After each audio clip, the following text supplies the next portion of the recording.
set to go here at Meador Park, Springfield, the Class 3 consolation game, Savannah and Marshall. Savannah will be the visiting team. Up first, Eric Bodenhausen is the head coach.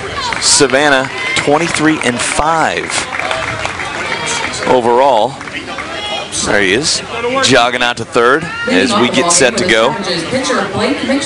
Leading off for Savannah is Blake Mcfaden. He'll be followed by the Wilt twins. Clayton Holt is a catcher. Caleb Bounds playing first base. Preston Bailey, left field. Clayton McGinnis over at shortstop. And then there's your pitcher for Marshall, Jordan Pannell. 5.66 ERA, 3-2 on the season. And Lance, you see a lot of everything every inning from Mr. Pannell. A lot of strikeouts, but a lot of walks as well. So it's going to be fun to watch.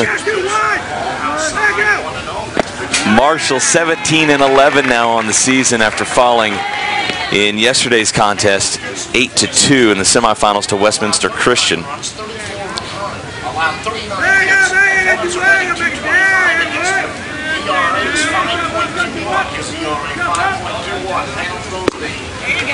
Strike one, gets over there, and it's 2-1. Blake Mcfaden.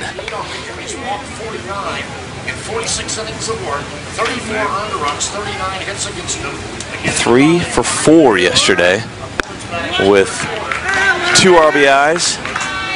He was all over the place. Actually scored 2 runs as well. Had a good day at the plate, and going to see him on the mound today too. Pretty excited about that. Oh, started his run down to first, but that is called a strike by home plate umpire Johnny Fry. Umpires usually don't like that, nope. So I'd say I'd be swinging if it was closer.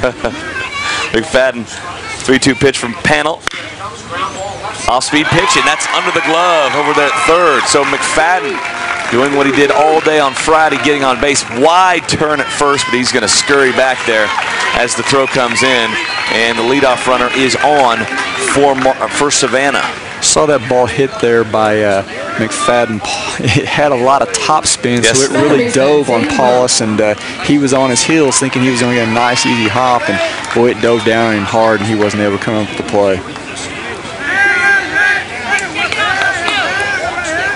So that'll bring up Zane Wilt, 371 average, 16 RBI on the season. McFadden had 3 hits yesterday, but so did Zane. So both of your top 2 guys in Savannah's lineup coming in hot.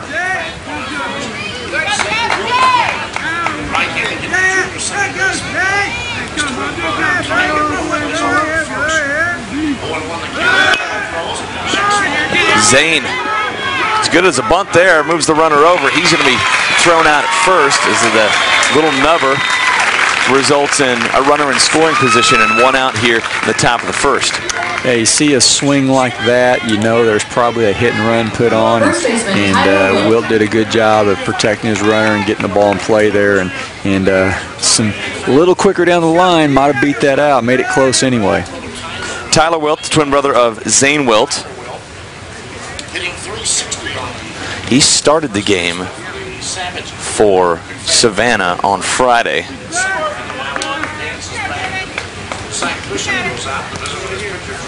Eventually moved to the outfield after an inning and 2/3. Bishop heading out there to check with his pitcher, make sure they've got their signs with the runner at second straight, and so they know which one they're going first, second sign, or if they're what they're doing. So want to get that straight for through the next pitch. Fake to second, nobody there. Wilt was 1 for 4 with an RBI in Friday's game against Lutheran South.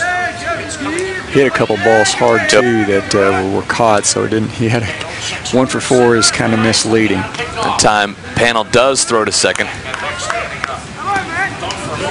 That's a called play there. Your shortstop will come in, and then he'll go out, and usually the runner will follow the shortstop, and then you've got your second baseman breaking in trying to get that pick off, but McFadden was ready for it.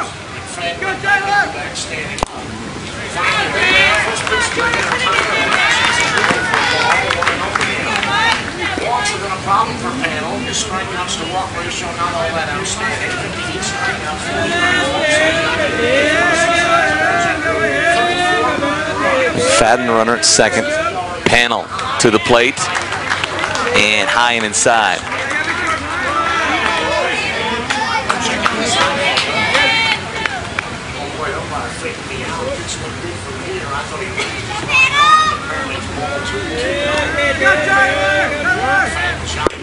Panel, one of the better hitters on this squad as well. Yeah, he does it all, and you know, a lot of times in high school, that's the way it is. Some of your best hitters and defensive players are also your best pitchers, and that's just being a good all-around athlete. Wilt takes 3-0, and that's just high for a ball. So there's your walk. So that means we should see a strikeout pretty soon, right? So he does everything here. Got the walk out of the way. Got the walk out of the way. Now let's see the strikeout. Here comes the K. The cleanup hitter is Clayton Holt, the catcher. These Savannah Savages. Runners at first and second, one out top of the first. Class 3 third place game just underway down here at Meador Park in Springfield. Pitch on the way to Holt. Off speed is low. So here we go with Panel struggling to find the strike zone. Yeah, Pan got a really good frame as a pitcher. You like those long, lanky frames, like he's got a guy that is projectile and probably gonna throw a little harder than he does right now in college, but just struggles a little bit to find that strike zone. 6 straight balls now thrown by the senior.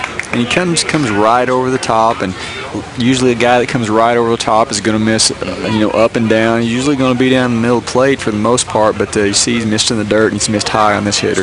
Holt looking for his first hit of the weekend, went 0 for 4 on Friday. That one is high for ball 3. You watch Marshall's dugout here and just see they're just kind of, ho hum. That's basically the way he works. He's going to throw a lot of balls, but he's going to get some outs as well. So this is par for the course so far. Panel throws ball 8. 8 straight balls, 2 straight walks, and now the bases are loaded for Savannah. And they're kind of using the approach that Lutheran South did on them yesterday. Be patient, have a good eye at the plate. Walks can turn into base runners just as easily as hits can. And wow, Lutheran South with 8 runs yesterday on just 4 hits. Yeah, that's hard to do. But when you got a pitcher that's putting you on base with base on balls, those runs can stack up quickly. For Marshall, pitching was not the problem for the most part on Friday. Aaron Skinner playing center field today was the lefty on the mound. He pitched a terrific game. Was finally got to in the 6th inning though. There's first strike we've seen in a while. Yeah, you like that. Bishop recognizing, let's go out and just talk to my pitcher a little bit, maybe settle him down, and that's a veteran catcher there for you. This is Caleb Bounds. Swings through that one, and it's 0-2.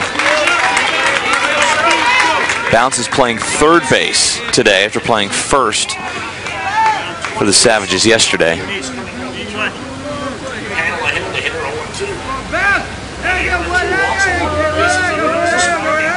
Savannah on the ground, bounds it once again. That is through a fielder. In between the legs there of Porter at first, and that's going to score 2. So Savannah still without a hit. It's going to be the second error of the inning. After 2 walks, they scored 2 runs. I'd say Porter had intentions of going home with that and trying to get the force out at first, and maybe he just didn't stay down and tried to come up just a little bit too early. But you'll notice he's playing right there on that lip, and you kind of, as a defensive player, you want to either get behind it or in front of it to kind of stay off that, because you just don't know sometimes how the ball is going to come off that lip. So Bounds is over in foul ground there. They're looking at his left leg as the trainers come out to take a look at it as well.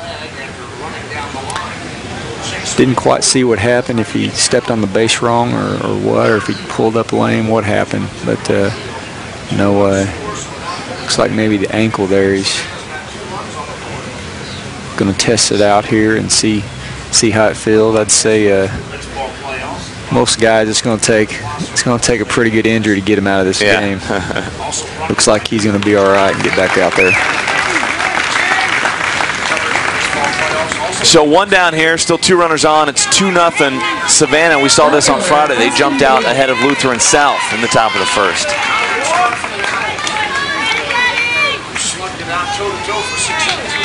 Here's Preston Bailey. Savannah scores 2 runs without benefit of a hit. Bailey is today's left fielder. We got a gate open down here and down in the far right field corner, and Savannah player hustling down there to take care of it. There may be a coach there. One down, gentlemen, 1. I'm going to go with coach. Right. You can't trust a player to shut those Just don't gates. see coaches doing that much. Make the players do it. Here's Bailey, the left fielder. He actually came in to pitch as well for Savannah on Friday in the dirt. Nice scoop there by Bishop. Yeah, I thought Bailey did a decent job on the mound yesterday. Came into a tough situation and threw strikes, but Fouled off right side, out of play. Sun shining, partly cloudy skies. In 2 errors, 2 walks this inning so far. still haven't seen that Resulted in 2 strikeout. runs. Yeah. Class 4 semifinal game yesterday. May have a chance here. Yeah. Counting on 1 and 2. Good breaking ball. Yeah. Down in the dirt, and you got the hitter to go chase it. Panel had Brown set up 0-2. They lost him on the end. He's got Bailey set up 1-2. Runners are first and second, 1 out. And there's your strikeout. So Bailey goes down swinging. Almost the same pitch as the one before. Hey, went for it one time, let's try it again, and that's a really good location for your breaking pitch. Here's the shortstop, Clayton McGinnis, played third on Friday, but with Mcfaden, who we'll see in the bottom half of the first, going to pitch today. He's going to slide over and play shortstop. He's just a freshman. You gotta like that if you're a coach. You're getting not only are you in the Final Four, but you're getting your young players an opportunity to experience this atmosphere, because it's just different than a regular season ball game. McGinnis went 1 for 4 on Friday, scored a run. 2 on, 2 out. That is actually behind McGinnis, back to the backstop, and both runners will advance. Just a bit inside, as Bob Ewer would say. Still no hits in the end for the Savages. 2 walks, 2 errors. Dalton Duane is the courtesy runner at third. Bounds at second with a big lead. Fouled off right side, out of play. Yeah, your middle infield really needs to keep working here, even though you've got a runner in front of him. You gotta, if you can keep him close, it might give your outfield to cut down the runner at the home plate with a single. 1-1 the count. Pitching off the line, senior right-hander Jordan Hale. Pitch on the way. That ball is swung on, but off the catcher's knee, and that's going to score another run. So yet another mistake for Marshall. Scores another Savannah run. It's 3-0. I tell you, this is kind of deja vu. It was for Savannah yesterday. The diamond kind of turned into an octagon of doom, and now we're seeing that with Marshall.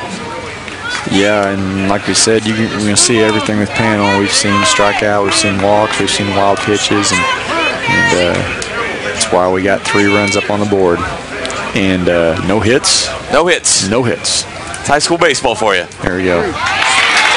And there's a strikeout. That curveball's good. Yeah, Panel finally gets out of the inning with the off-speed pitch. And he gets 2 strikeouts in the inning, but also a couple of walks. And after a couple of errors, Savannah's on the board with 3.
Early morning here at Springfield, but not too early for Savannah, who in the top of the first put up 3 runs. Here's Marshall's first chance at bat. Marshall by Ian Verts, much like Coach Bodenhausen over there for Savannah, coaching at his alma mater, went to Marshall High School. For Marshall, it's going to be Aaron Skinner, yesterday's pitcher, followed by his battery mates. Yesterday, Zach Bishop, Jordan Pennell, the pitcher, hitting third, Henry Teets, the shortstop, followed by Cott, Brennan Porter, Lawrence, and Sims. And take a look at this guy, one of the better pitchers in the entire state, Blake Mcfaden, the ace for Savannah. We saw him for about 4 outs on Friday. They were trying to save him for the championship game. Plan didn't exactly work out as Savannah is here in the consolation game, but he is throwing the consolation game and already throwing some heat. Yeah, Coach rolled the dice a little bit and it came up empty, but you just got to live with your decisions and go on. But this kid's definitely special. Mcfaden pitching to yesterday's pitcher, Aaron Skinner. Now you were impressed with how he battled yesterday against a very good Westminster Catholic order. Yeah, I would say that Westminster is one of the better offensive clubs in the entire state, and he held them to 1 run for 5 innings there, and then the wheels just kind of fell off in the 6th. And strikeout number 1 for Blake Mcfaden. To give you an idea, he's got Zach Bishop. over 100 strikeouts on the season in less than 50 innings pitched. More than 2 per inning on average. There's Zach Bishop now. You know, and sometimes you'll see that at the Class 1 level, where you may have a pitcher like him that's really dominant, but to do it at the Class 3, that's a little bit different. Bishop went 0 for 2 with a walk against Westminster on Friday. Be interesting how Marshall player hitters here make an adjustment to seeing this fastball, because he's gonna stick with that fastball a lot, and they can get their timing down on it. I'd say they can most hitters can hit a fastball, so it's gonna be interesting to see if they can catch up with this. 2 strikes and a ball. 350 down the line and left, 350 down the line. 380 to dead center field here at Meador.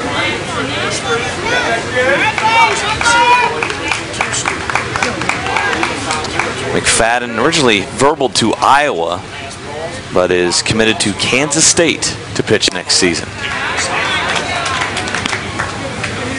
Although, which is a dilemma a lot of us would love to have, they're projecting him to get drafted in the first 10 rounds this year. So a big decision will come up. Meanwhile, he's just striking dudes out. 2 up, 2 down, both strikeouts for Mcfaden.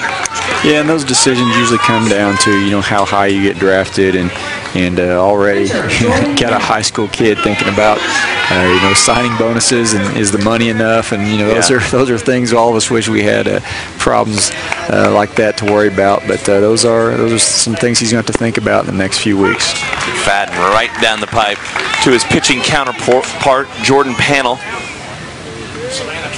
Pennell looked good at the plate yesterday. I think this is a good matchup here. 1 for 2 at an RBI, at a walk. He goes the opposite way here to the fence and over the right fielder's head. Myers can't get to it, and chugging into second, standing up, is Jordan Pennell. Yeah, Pennell's a good hitter, and you know, we're seeing fastballs in the range of 88 to 89 right now.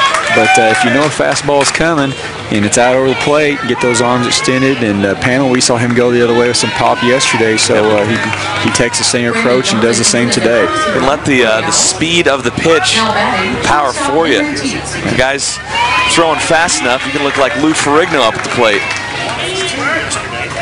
Courtesy runner is Brandon Johnson from Marshall. That would be scary seeing the Incredible Hulk come to the plate. Would be. Yeah. Might want to walk him. I bet he's got a horrible swing. So here's Teets, shortstop. He's a junior.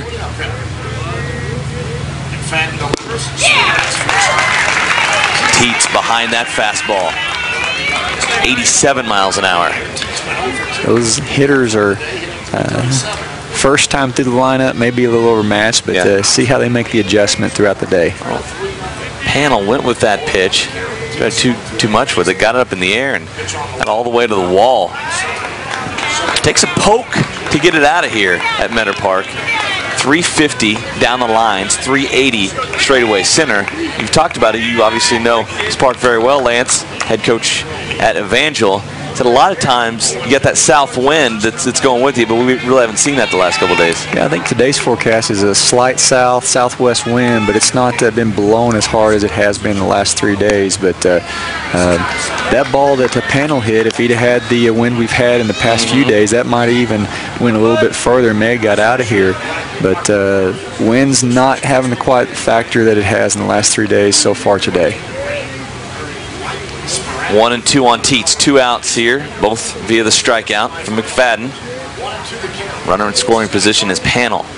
Marshall trying to get back what they gave up in the first and was giving up as Savannah had no hits, but was able to scoot across 3 runs via 2 owl errors and a couple of walks as well. Well, I think it's big that Marshall strike here early because, you know, we've seen Panel's going to walk some guys and probably going to give up a few more runs. So Marshall's got to answer these runs scored by Savannah. Just got a piece of that one. Stays alive. Teets, I mean, this is a good matchup. Teets got a good short swing. He doesn't take a huge hack, and so that's what you got to have on a guy like this, and just put the good part of the bat on the ball, keep that swing short, and not try to overdo things. It was Panel and Teets that had the 2 RBIs for the Owls yesterday in kind of unconventional fashion. Panel, bases loaded, coaxed a walk, and then Teets had a sac fly right after that. Mcfaden. Slider just low. Is that I believe that's the first slider we've seen in this inning. That was a slider, right? Yes. Yeah. Looks like he's a little more across the plate than up and down, so that's what you call more of a slider. So 3-2 pitch here. We pitch early on for Mcfaden, and that's off the fists and fouled off. We'll do it again.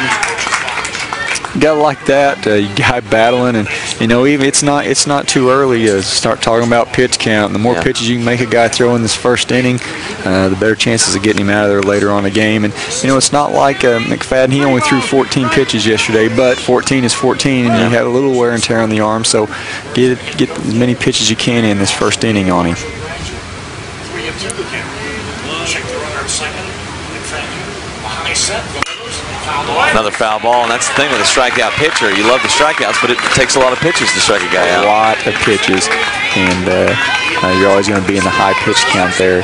And this, you know, for a pitcher, this is just frustrating. Right. You're in a 3-2 count. You're just trying to throw a strike, make the guy put the ball in play, and he just keeps fouling it off, and you're just like, just put the ball in play, please. About the 9th pitch of this at-bat coming up. Good at-bat for Teets. Can he finish it off? And he does with the walk. Like another slider there that just missed. So Teets and Panel are on with 2 outs, and the batter is Tyler Cott.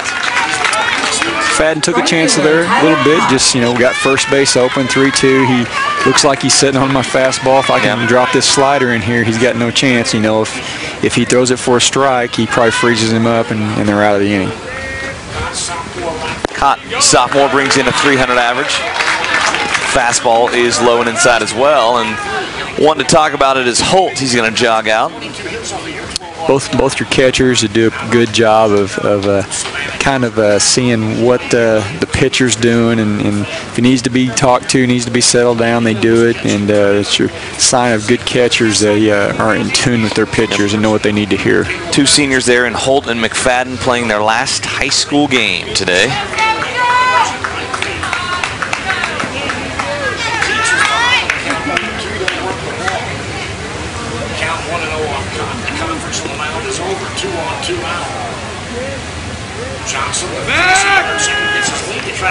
Mcfaden's throw gets past the shortstop. That's into center field, and both runners are going to move up. So a pickoff play goes off the glove of freshman McGinnis, and Panel goes to third. Whether his courtesy runner Johnson does, And Teets goes to second. Yeah, I don't think there was really anything wrong with the throw. Just tried to maybe place the tag on the guy before we caught the baseball. And, you know, freshman again. We've said he's a freshman, and maybe just maybe a learning experience there for him. All right, so Mcfaden, after 2 quick strikeouts, has worked himself into a jam here in the first. Pitch to Cott is high. Mcfaden struggling to find the strike zone.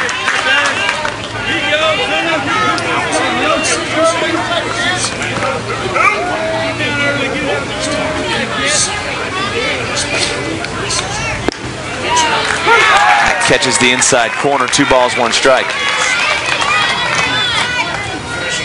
Marshall can get a hit here and get a couple runs in. That is going to be big for their confidence. Looking at the outfield and seeing that they're playing back quite a bit, so a single will probably get 2 guys in.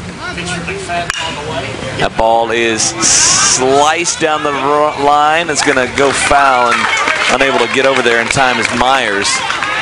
Thought Myers might have a chance at it, but that just kept tailing that ball off a right-handed batter's bat. Will just keep tailing hard there, and wasn't able to get an opportunity to catch it. Well, to put it in perspective, if Marshall scored here, that would be almost unheard of, considering Mcfaden carries in a .16 ERA. .16. He's allowed 1 earned run all season. I think you need to say that again. 1 so people earned understand run that. all season. In about 50 innings pitched, he's 8-0. 1 earned run. That's amazing. And we had a kid over here at Missouri State that had 76, I think, earned innings pitched, and Nick Petrie without an earned run. He turned out to be the National Player of the Year. Just announced that yesterday. So he had an unbelievable streak as well, but it's 40 or 50 some innings and 1 earned run. That it's just incredible. It's almost unheard of. Cott took that one off the handle there, so it's 3 balls, 2 strikes, another full count pitch with 2 runners in scoring position. Big moment here for the sophomore, Tyler Cott, trying to get his team back in it. Swung on and fouled off, and just a great job by Marshall, spoiling some pretty good pitches by Mcfaden. Yeah, if you're Mcfaden, you gotta. I'm sure he's a little frustrated and not able to put these hitters away, getting these full counts and high pitch counts, and not being able to put these guys away. Last time he went to the slider when he was in this situation. Let's see if he stays with the fastball or goes with the slider.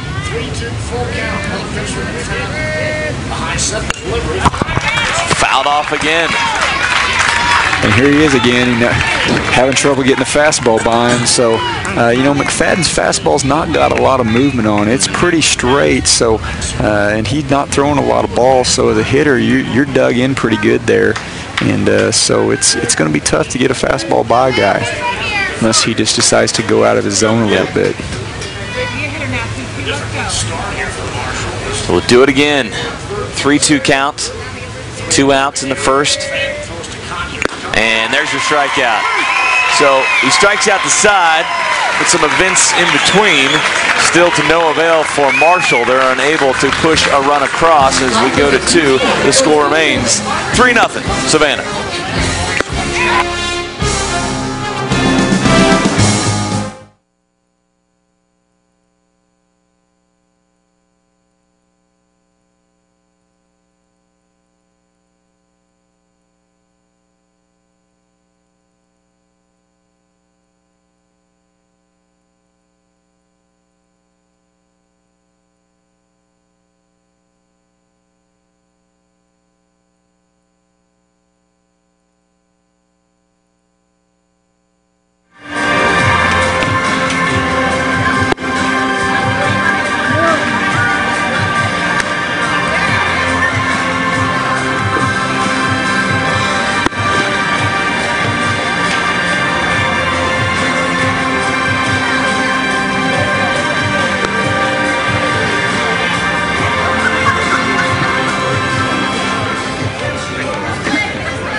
Batting for the Savages, the center fielder, Blake Deal.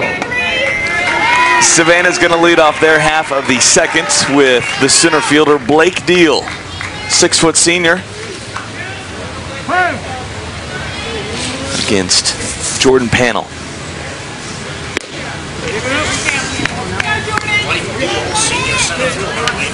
Deal had a hit in Friday's game. Also scored a run.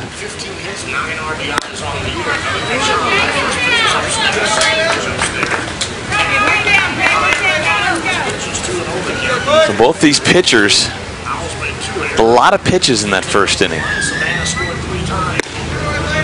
Hurt Marshall more than it hurt Savannah. What do you have to see, especially for Mcfaden, who did, like you say, throw yesterday.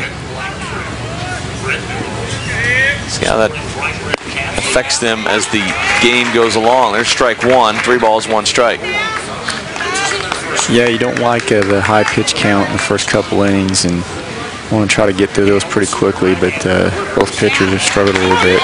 Oh, Blake Deal was 3 or 4 steps down the line before that strike call. Looked like a pretty good pitch. Yeah. I don't know what he was going for, where he was going, but it looked like a good pitch to me. 3 balls, 2 strikes. Deal yet to bat off the shoulder. And that one hit him. So he finally gets on, just a little more painful. 3 walks now from Marshall. Yeah, if you've got 3 balls and the ball's coming at you, being pitched to you, get out of the way. Yeah, you're going to get on base anyway. You don't got to take that one. Right fielder, it's not worth it. Myers. Our umpiring crew today is Johnny Fry behind the plate, Corey Gilpin at third, and Eddie Duggar at first. Guy you know very well. Me and Eddie go a long ways back. We're both from the big town of Hartville, Missouri. You betcha. And so we have played some golf and called some baseball games together. We've done it all. And some softball games. Quick move to first. Panel unable to get Deal. Eddie Duggar is the greatest slow pitch softball pitcher on the planet. Really? I'm telling you. But I played with him. Spin, get the English going. It's crazy what he can make hitters do with that, even on a slow pitch fastball.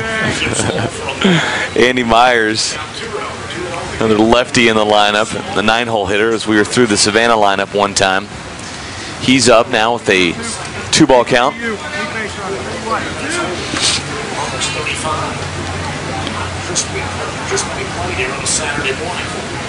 The first of 4 games today. The first 2 will be in Class 3. This is Marshall and Savannah, the consolation game. Then comes Lutheran South and Westminster Christian for the state championship in Missouri Class 3. And Lance and I will be doing that one. I know both looking forward to seeing those 2 teams play. Oh yeah, it's your third place game. It's almost a little anticlimactic. Just don't want to.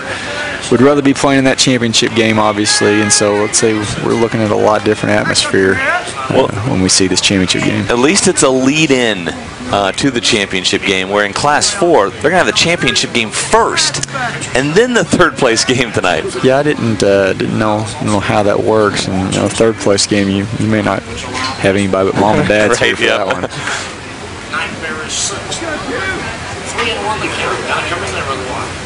It's a good experience as Myers picking a pokes one over there to the left side. It's a good experience for these guys, though, to come down and not just play one game, spend the whole weekend, get 2 games in, and be a part of the Final Fours. Memories you make for a lifetime. And that ball is low. So taking first base is Myers. Myers has had a pretty decent tournament here. He had a big hit yesterday that kind of started the rally, and that almost got Savannah back to get an opportunity to win that ball game yesterday. And now he steps up here and draws a walk and doing a good job in that 9-hole. Yeah, it was 8-3 in the 6th inning, and Savannah kind of looked dead to rights. But then all of a sudden they scored 3, and in the 7th, they had the tying run at the plate. But Lutheran South was able to close the door behind their relief pitcher, Dirk Otterstein. Yeah, that game went from kind of a yawn fest to something that was pretty exciting in a matter of moments. And but they just weren't able to make the full comeback and win the game. So Blake Mcfaden comes up. The reason for the visit to the mound by Ian Verts. Talk things over with his pitcher, Jordan Panel. Mcfaden takes ball 1 low. You know, when your pitcher's walking guys and not in the strike zone a lot, hitters can really pinpoint their pitch and wait on that, and know that they're probably going to get that pitch sooner or later. Bouncer left side, and that is through the hole into left field.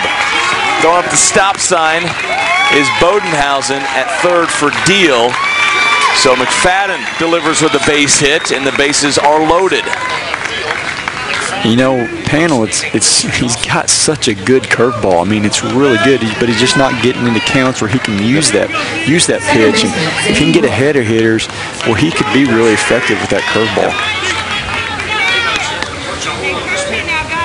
So already up 3-0. Savannah has the bases loaded, nobody out. Top of the order is back up, Zane Wilt. And that is down the left field line and a fair ball past the diving third baseman. Deal scores, Myers scores, Mcfaden to third, and a double for Wilt. First pitch swinging. It's a 5-0 affair. Hitters just digging in there and knowing they're going to get a fastball because he's kind of struggling with it, and get a pitch in your wheelhouse and able to turn on it, and things getting a little out of hand here, and coach is coming out, and we're going to see a pitching change. We're going to see a pitching change as Jordan Panel will exit this game, and Aaron Skinner, yesterday's starter, is, I believe, coming in to pitch. They called him in from center field, and he's heading to the dugout right now. It's like maybe to get a different glove. Yeah, Skinner threw in 6 innings yesterday, so he is actually able to throw 4 more today. And a lot of guys can't do that, but I don't know if he's going to the mound or if he's going to first base. Yeah, he's going to first. That's going to go first. Yep. So Porter's the first going to come in. Porter's going to come. Who also threw yesterday. Right. I think he threw an inning and a third. 2/3 of an inning. 2/3 of an inning. There we go. And not a lot of pitches, just 16. So yeah, that would have been curious had Skinner come in to pitch. He threw 82 pitches against Westminster Christian. Instead, it's the other lefty, a little taller version, 6'4", Colin Porter. And looking at their team, most of those 3 guys are the ones who mainly do most of the pitching. So we still may see Skinner. Yep. Don't know. It just depends how Porter does here. But they carry the load of most of the pitching, looks like, on the team. So Panel will go to third base, his position when he's not pitching. Skinner to first. Porter is your new pitcher, and we'll have a new center fielder as well. You know, Panel just really has some pretty good stuff. Has a decent fastball, and just not able to, throwing strikes. He's repeating mechanics over and over again, and just has a little trouble maybe repeating the same mechanics all the time, and that's why you get your high walk counts. But it definitely has good stuff. Curveball is one of the better ones I've seen the last 3 days. Paulus is now your second baseman for Marshall. Mason Paulus moves from third over to second, and I believe Darian Lawrence has moved to the outfield. Darian Lawrence moves to center, and Mason Paulus. Darian Lawrence is your new center fielder. Now batting first baseman Tyler Wilt. So after that's all said and done, it's Tyler Wilt, after his brother just doubled down the line. Big base hit there by Zane Wilt. Drives in 2, a chance to do pretty much the same thing here for Tyler Wilt. looking at Marshall's infield, and they're not playing in here, and so looks like they're going to concede these runs if we hit ground balls. And still early, still got a chance to win this game, but they're going to go ahead and concede those if they do get the ground balls.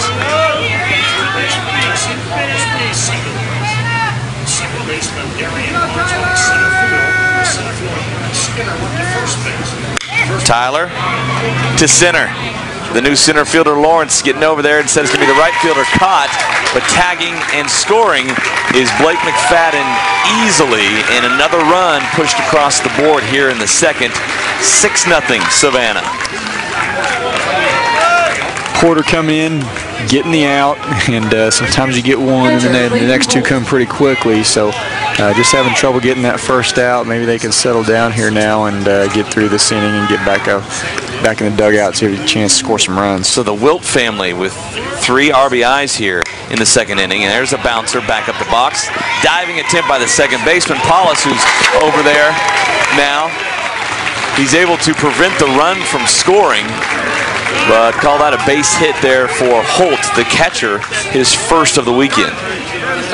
Good job by Paulus there. That ball gets through, it's a run, so he diving bodies there, knocking down the ball and making sure keeping it in the infield so you can keep this score from getting any more out of hand. Courtesy runner for Holt at first. That's Dalton Dwayne. Now batting third baseman, Caleb Bounds. All right, so 1 out here. The sacrifice fly. Caleb Bounds is up with runners at the corners. Lefty drops strike 1 in there. This is Caleb Bounds. Porter doing a good job coming in, throwing strikes. And so the hitters here for Savannah have to make an adjustment, maybe not seeing as many pitches and get in and get ready to hit because Porter's coming inside the strike zone. Another bouncer. That's going to be fielded by Porter to second for 1. To first. Not in time. They said his foot was off the bag. Aaron Skinner disagrees, but a run scores for Savannah as Zane Wilt makes it a 7-0 game. I'd like to see that replay there, and I know Coach Verts is going to come out here and talk with the head umpire behind the plate and say, hey, you had a better view of that. Did he come off the bag or did he not come off the bag? And I think he's going to see if he can get that challenge a little bit and just go ask your first base umpire if he stayed on the bag or not. We can see, it looks like he might have there. You saw the umpire look for the ball first, kind of wait to make the call, but then he ruled that the foot was off the bag. And so no double play for Marshall. Didn't really look like he had to stretch very far forward. Just maybe came off of it a little bit too quickly. Either way, he got another run across.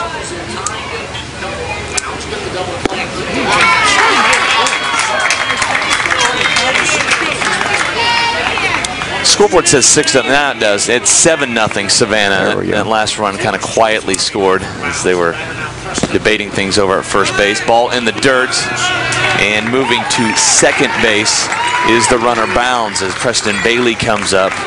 Bishop unable to field that ball in the dirt cleanly. That's the Owls' third wild pitch of the ball game. Bounds is in scoring position. With 2 out in the inning. Runner gets his lead second, 2 away. Here's Porter. Chopped back to him once again. Tough play, but he makes it. Porter comes in and gets out of the inning, but not before Savannah adds 4 more. Another crooked number on the board for the Savages.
7-0 Savannah. We head to the bottom of the second. They scored 4 more in the second, this time via some hits, as the first 3 came without any hits. And so here's Marshall down a touchdown. Colin Brennan up for the first time today. Oh, and he's plunked by Mcfaden fastball. It's about an 88-mile-an-hour fastball right off your elbow. That's not going to feel good. Mcfaden kind of smiling after that one. You can do that when you're up 7-0. I'll tell you who's not smiling. Brennan? It's Colin Brennan. He is not smiling. Shake that one off. Wear that one, Colin. That's what they make all those big elbow braces for. Might want to wear one of those next time, because the second time you get hit on the elbow, it's going to hurt a lot worse. Pitcher, Colin Porter.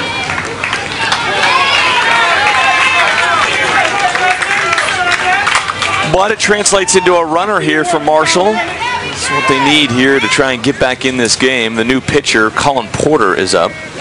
It's the Colin part of the lineup. Ball above the belt, called a strike. 0-1.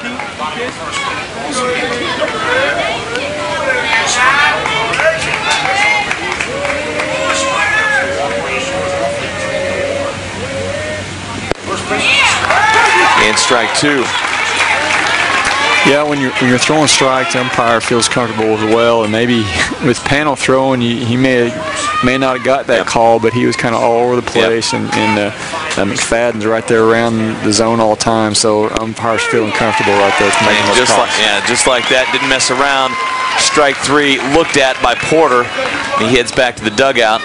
1 out, and Marshall's half of the second. That's just painted the outside corner. Yeah, that's a tough pitch to hit, and you got to be looking for that. That's what they call a freeze fastball.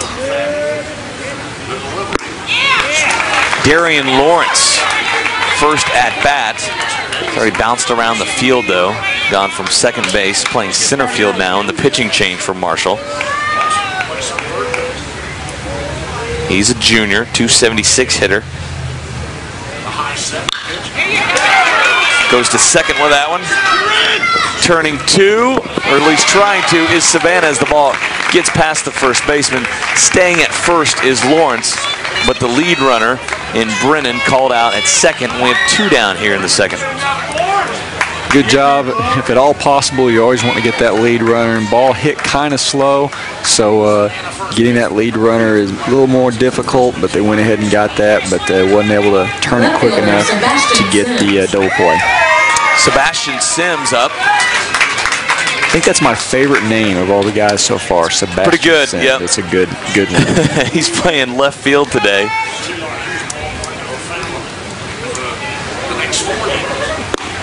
And he takes strike 1. We talked about it. A different approach if you're Mcfaden. Up by 7 runs, you don't have to worry about a guy running into one at this point, because even if he does, you have yourself a big cushion. You just go right at him like he's doing right now. And, bottom half of your order here, just seeing him for the first time. Yeah. So we'll see with Scott Skinner, top of the order, coming up, see if he does things any different, but I don't see any reason to at this point. We've seen nothing but fastballs here, and there's another strikeout. So 2 more strikeouts, make it 5 in just 2 innings for Blake Mcfaden, and he makes quick work of the Marshall Owls here in the second. A big lead for the Savages, 7-0. We head to the third here at Meador Park in Springfield.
Superman now fighting Green Man out down the right field line here at Meador Park. Oh, look at the crazy karate moves Superman's developed with his backwards cap. I've not seen that move from Superman in his former and movies. Green Man is running away. What do you expect? Although green is the color of kryptonite. Hey, suits good point there. Yeah. Yeah. I'm sure that's a metaphor for something. I don't know what, though. I know. I see Superman out there. He's leaned over now with his hands on his knees, so he's kind of got out of shape in his old age. You're saying those abs we saw there weren't real? I don't believe so. Chopper down the left field line, rather to third base, and that is gathered fair by Panel. So safe at first is Clayton McGinnis. Charging on that was Panel. He was unable to field it cleanly. By the time he did, he was in foul territory, but touched it first in fair territory, which means it was a hit, or at least an error. That's called error. That's called no man's land for an infielder. You got probably, if he lets it hop one more time, it probably goes foul, but you can't take that chance. You got to go get it. It's a hot corner, but a lot of times it can be the cold ones. Can be just as difficult, like that right there. So 4 errors now for the Owls. Blake Deal back up.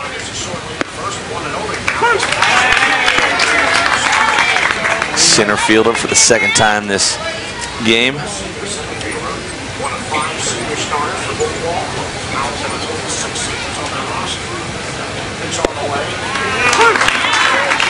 Seen Porter come in and at least have good command so far.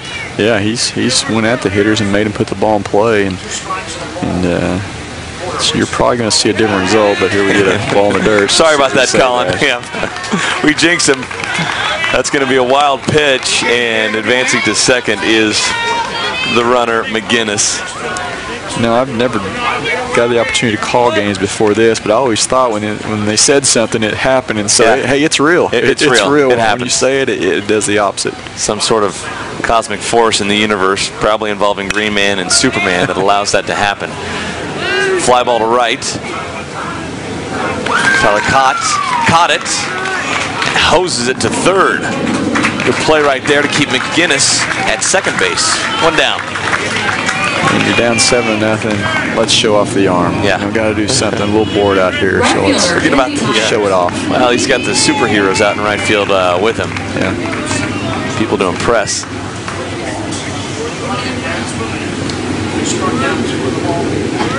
Andy Myers for the second time. That ball in the dirt. Nice stop there by Bishop. Yeah, let's point out Bishop a little bit. He is, he's had a lot of balls in dirt, balls all over the place, and that's a tough job as a catcher. He's in there working hard. 1-0 pitch is high.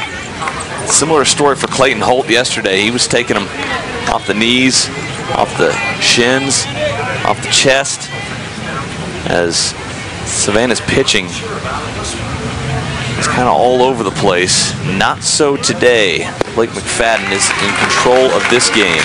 6 outs so far. He struck 5 of them out. He sits in the on-deck circle. Yeah, your Savannah hitters are almost a little shocked when they get the ball hit to them. I think right now at this point they're just sitting back there and watching Mcfaden go to work. Porter steps off.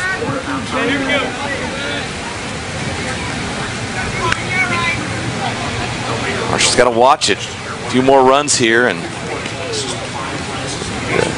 Savannah's in spread zone range. Good bunt there by Myers, but it eventually rolls foul. Good decision by Bishop to wait on that one. Otherwise, he wouldn't have had a play. So Myers is going to come back. Still doesn't know.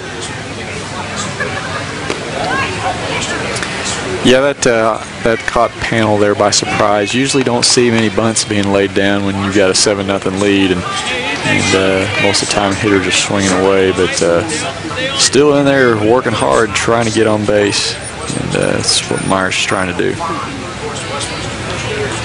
Two towns not separated by too great a distance. Savannah, north of St. Joe in the northwest part of Missouri. Marshall, east of Kansas City, west of Columbia, just north of I-70. Town you know very well. Oh, yeah.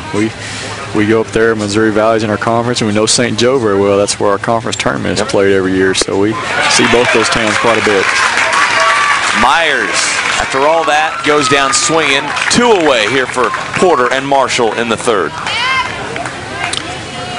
Well, Marshall just, you know, maybe sitting here saying, well, it's 7-0, this game's over, but you just never know how things turn. And it's high school baseball, yeah. Getting this first 0 is big, but, you know, now we've got Mr. Mcfaden coming to the plate, and so let's see if Porter can get out of this without any runs scored. Been on base both times, an RBI situation once again here for Mcfaden. The K-State signee, the standout pitcher.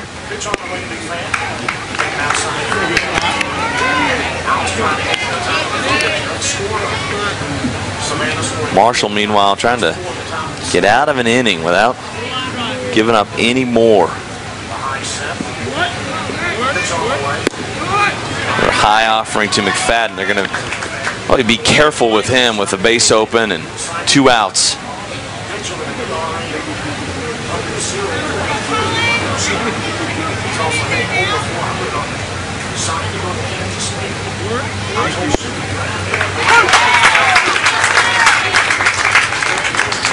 For Mcfaden, we talk about his pitching exploits, but it's 423.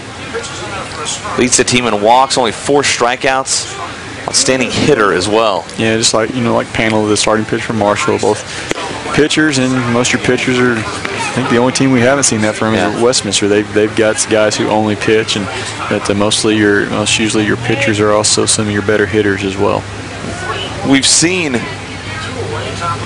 a number of these teams. Savannah is in that category, as that is swung on and popped to Teets at short.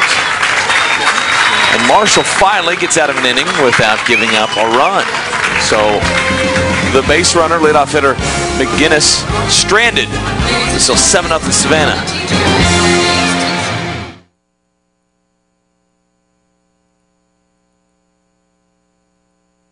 You can win a shirt from previous Mission Championship. And show off those damn clothes.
7-0 Savannah. Scored a touchdown and kicked the extra point here in the consolation game in Missouri Class 3. We appreciate you being part of this broadcast here at Meador Park in Springfield. My name is Mick Schaefer. Lance Quisenberry, head coach at Evangel, joins us as well. We had to get the local flavor on this broadcast. Yeah, guy that knows the town. I'm down on the totem pole probably about who they were trying to get. But, I'm happy to be here and get an opportunity to do this. A lot of fun. I'm underneath the ground of the totem pole. I'm like the cement maybe they pour to stick it in there. So don't you worry. All right, Aaron Skinner comes up as the Marshall lineup is finally turned over here in the bottom of the third.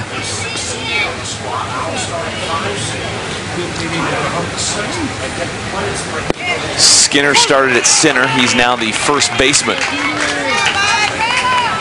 That was mostly fastballs all the way through the first part of the order, and here he comes with the second time through the order. Skinner seeing probably his first slider. Yep.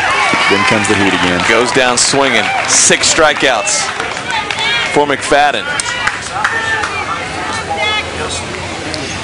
when you back up that slider with your upper 80s fastball, it's tough to see. But he also raised the eye level up on that one and got it up in the zone a little bit. And you got to be ready for that high fastball if you're going to hit it. The catcher, Zach Bishop, up now.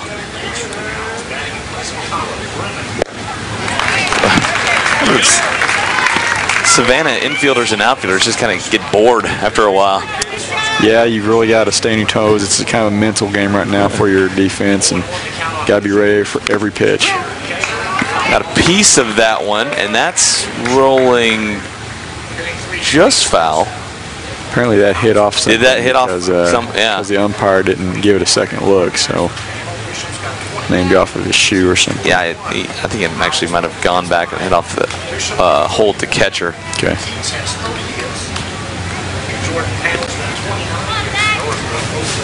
Good looking catcher there, and Hold, got to give your shout out to your catchers there. Those guys get banged up a lot in these games, and one day you're playing, you're right back on the field the next, so not a lot of rest.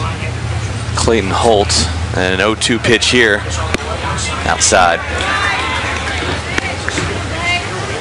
Maybe elsewhere, he's next pitch for the easy a ball, 2 strikes again. Figure if there's going to be someone in the lineup that's going to see Mcfaden's pitch as well, it's going to be those left-handers, but both of them, Skinner and Bishop, go down swinging here in the third. Things have, confidence level has really went down for Marshall. We saw in the first inning he couldn't get a fastball by these hitters, and now nothing's really changed, but it's probably just your confidence level. Here's Jordan Pannell, who hit one to the Chico's bail bond sign in the first out in right field. Guess what? You're not going to see another fastball probably if you hit one like that. So he starts him off with that big slider. The only hit of the game for Marshall so far. And another one. Good pitch right now would be a freeze fastball, because he's probably thinking he's going to see another one of those sliders. Pannell, a good hitter though. And he does see a fastball. And he is frozen on it. Striking out the side for the second time today is Blake Mcfaden. He's got 8 strikeouts through 3.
Seven 7-0 Savannah leads it over Marshall as we head to the 4th inning here in Springfield. A one-hitter being thrown so far by Blake Mcfaden. Now batting for the Savages, the second baseman, Zane Wilt. Only 1 out for Savannah has been reported in the field. The other 8 have come via a Mcfaden strikeout. Zane Wilt will lead things off here for Savannah in the second. Takes ball 1 from Colin Porter. Porter was able to put up the first 0 against Savannah last inning, and see if he can repeat that here.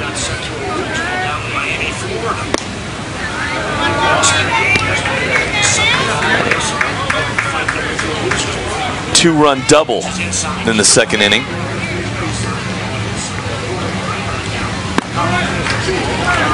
Ahead 3-0 here from Colin Porter.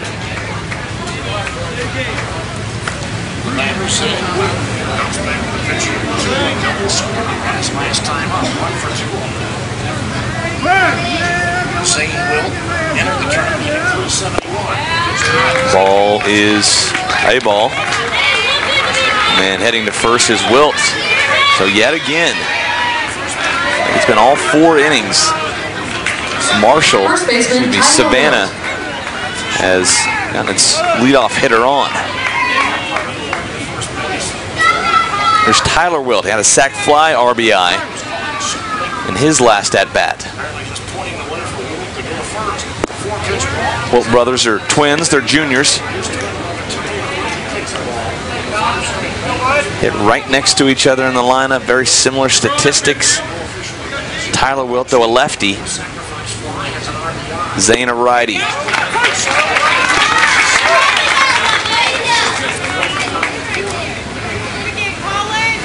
See the Drury baseball logos all over the place here. That's where they play their home games, Drury University. Good swing there by Wilt, but right into the area of the left fielder, Sims. And we have one away here in the 4th. This kind of was Wilt's demise yesterday. A lot of good swings, hit the ball hard, but right at people. Hit it hard all over the place. And that's just baseball. You can hit a ball hard all day, and then you dink one off the end of the bat, and you get a hit on it. So it all evens out in the end. Comes Clayton McGinnis, or excuse me, Holt. This is Clayton Holt.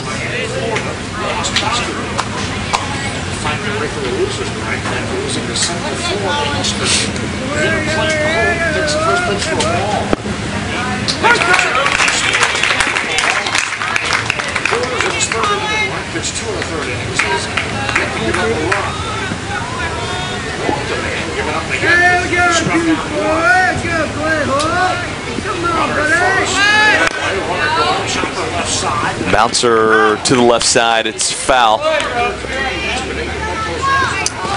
Had Wilt going there with the pitch, and I don't know if that was a hit and run or what, or just a straight steal. And but looks like Savannah is wanting to continue to try to put the pressure on, and want to try to make a short game of this possibly. Missouri rules after 5. It is a 10-run rule. I tell you what, Porter's come in and been able to hold off any more production from Savannah. Yeah, he's Porter. You'd probably classify him as a soft lefty, and a guy who doesn't throw real hard, and those guys cause you a lot of problems sometimes. That ball, though, is skied to center field, racing back at the track to finally make the catch is the center fielder, Lawrence. So Porter getting hit here. Holt and Wilt both putting a charge into the ball, but outfielders covering their ground out there, and there's 2 outs. Just, former center fielder, that's what I played, and that's a tough ball. Ball hit over your head, straight over your head, and first of all, you got to decide which shoulder you're going to turn over and go, because the ball sometimes doesn't go straight. It'll tail back and forth, but did a good job of getting back there and making that play. And another one, this time to right, and coming over to make the catch is Cott.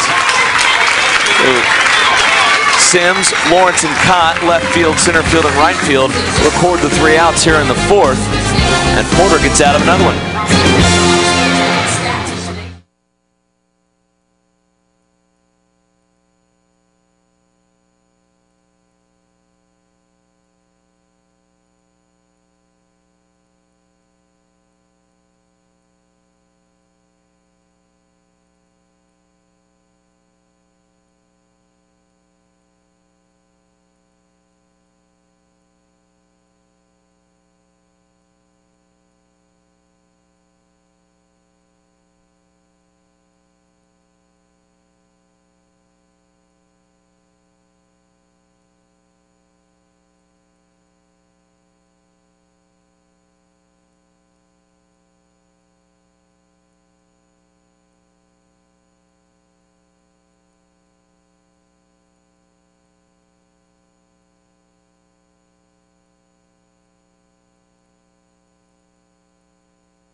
We have found maybe the youngest Marshall fan in attendance. She's keeping that bow on. See, I've got a daughter right about that same age. You put that thing on her, that little wrap, and then you put the bow on, rips it off within like 2 seconds. Start pulling it off. Yeah. She acts like she likes it, so it goes well with her.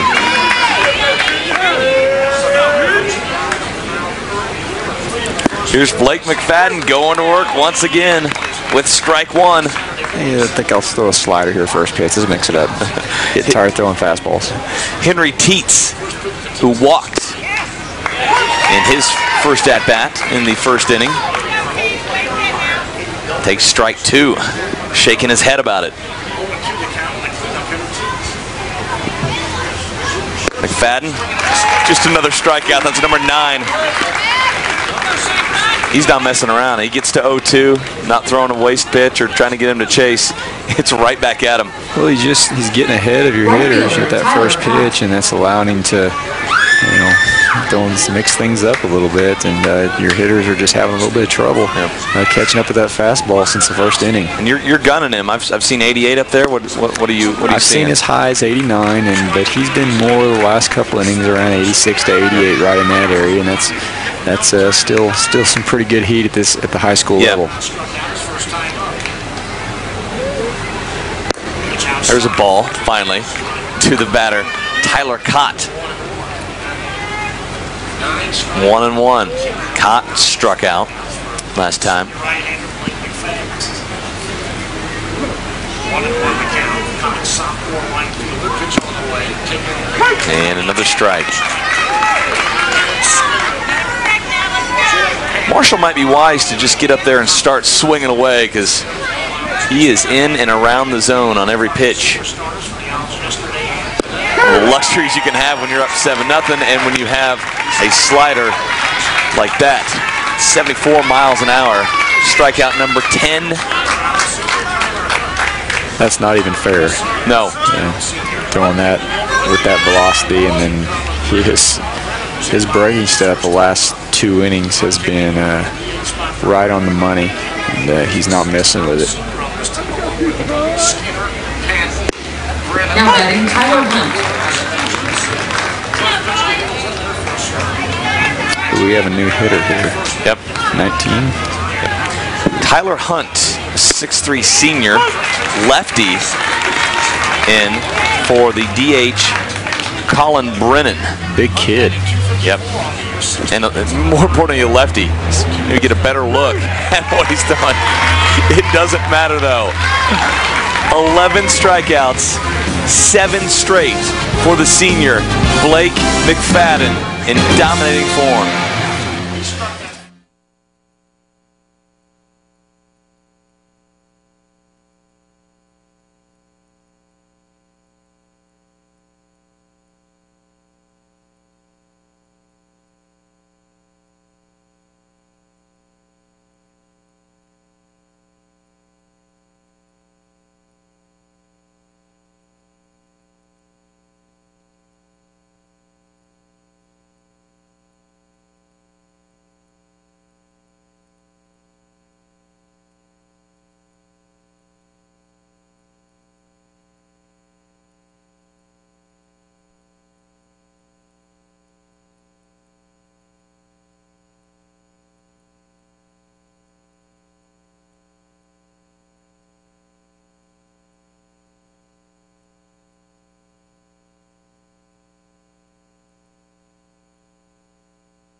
We had runs early in this Class 3 consolation game here at Meador Park in Springfield. 3 in the first for Savannah, 4 in the second, and Marshall actually threatened in the first with 2 runners on, in scoring position, in fact, but couldn't score. But ever since then,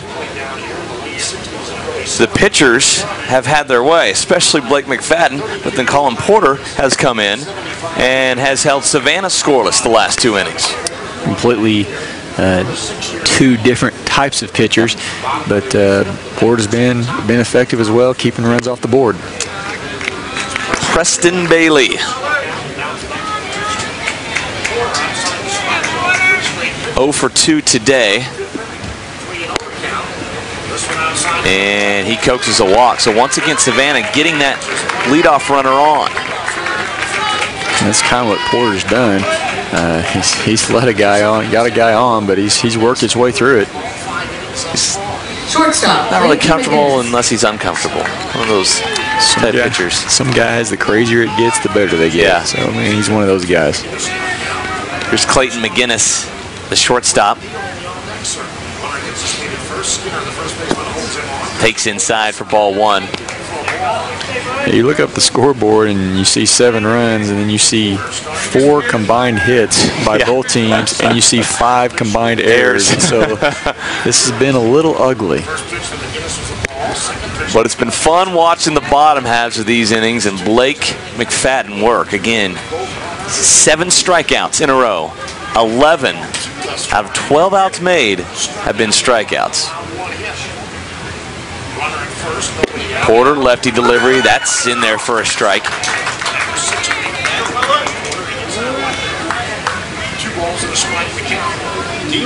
Friday, it seemed in both games, he had guys running all over the place on the base paths, as pulling that to the left side and through the hole is McGinnis for a base hit.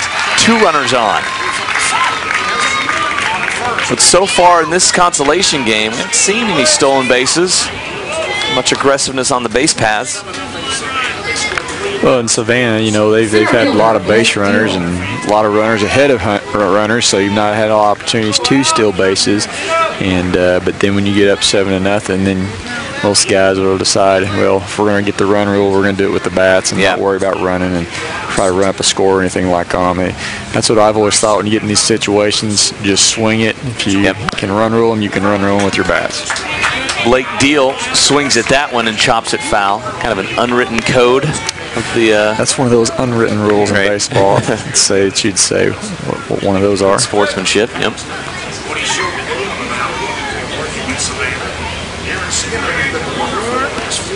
There's Porter to Deal. Deal puts a charge into 1 to left. That chases back Sims, who makes the catch. And returning to their bases are the runners. Good swing there by Deal. We've seen good outfield play by the Marshall Owls today. Yeah, the ball hit hard like that from a right. It's to your guy too, Sebastian. Yeah, he's doing a good job. He made another play earlier, but those balls hit by right-handers to left-handers hit hard like that. It's going to kind of tail towards the line, and looked like he started to go after it and then had to backpedal a little bit as it took off on him a little. Andy Myers shows bunt, takes high. 1 down here in the 5th. Myers showed bunt last time as well when he was up at the plate and almost got 1 down.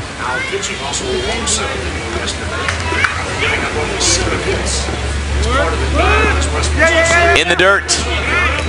Runners advance. That one was in the dirt and a bit outside, and Bishop was unable to scoot over there in time to get a proper block on it. So 2 runners now in scoring position with 1 out for the 9-hole hitter Andy Myers.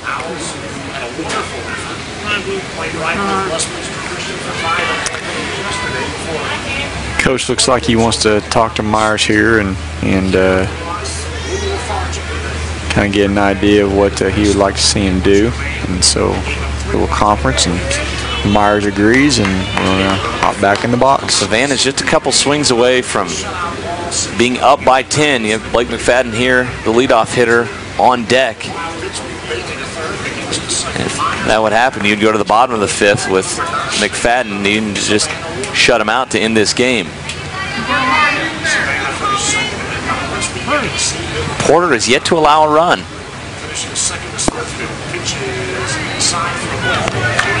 Well, if he walks Myers, I would say that streak might be over. You've got the top of the order coming up with bases loaded and 1 out. It's not a good situation. That one is in there for a strike. 3 balls, 1 strike on Myers.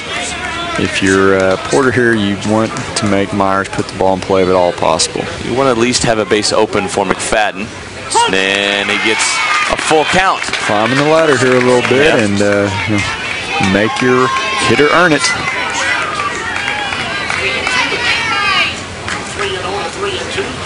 Porter, Myers to center, come up to make the catch is Lawrence. And the runners will stay. No tag at third. It's a great Eric job.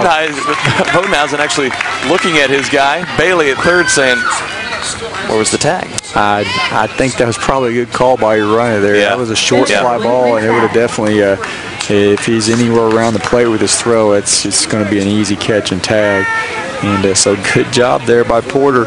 Down 3-0, climbing the ladder and making your hitter put the ball in play. And now you got a chance to put up another 0, but you got a tall order here with Mcfaden at the plate. Savannah getting to Porter. The last 5 outs have been made in the outfield, but they've been outs. Outs are outs. Take them any way we can get them. So Mcfaden, he's done just about everything else this game. Can he deliver here with 2 outs? His team already up 7-0. Himself beyond cruising on the mound.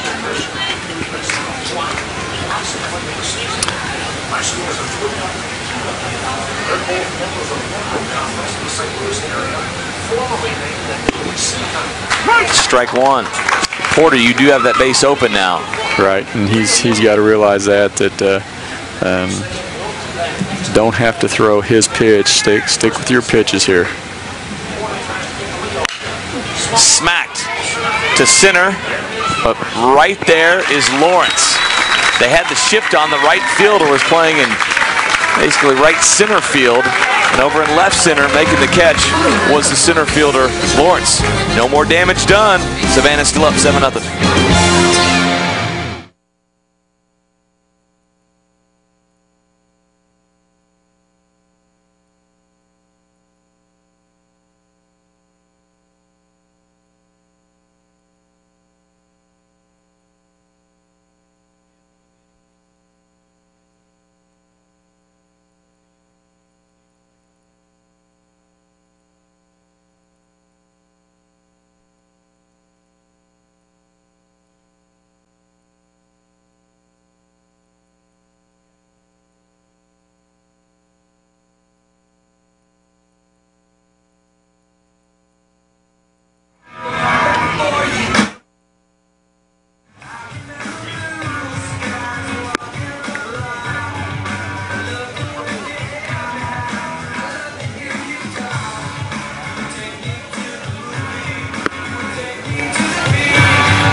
Blake Mcfaden been dominant so far. He's got 11 strikeouts through 4 innings. All right, only 12 outs possible. And Lance closing in on a record. Do you know the name Tim Seigel? I don't. Should I? Probably not. You should, because he right now holds the all-time strikeout. Is the strikeout king for games at the Final Four with 16. And we have 11 here, and we're in the 5th with Mcfaden. So he's got, if we can go 7 innings, he's got a chance to break that. And he's just been dominant with that fastball. And now he's starting to mix that slider in there, as you see there. So he's been pretty lethal in this game so far. Amazing stuff from the senior. 11 strikeouts, and you know, he could have actually hurt his own cause had he delivered with a big RBI base hit there in that last inning, because Savannah gets up by 10. The game could be shortened and would give him less innings to chase that record. Again, 5 strikeouts away from it. He's facing his counterpart, Colin Porter, here. Already up 0-1. Make it 0-2.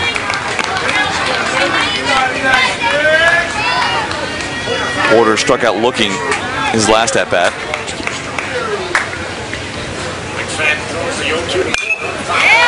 That one's going to get foul.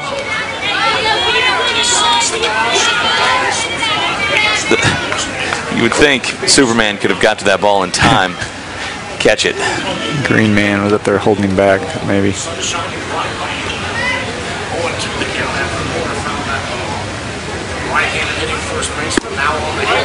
That off-speed pitch just a bit high.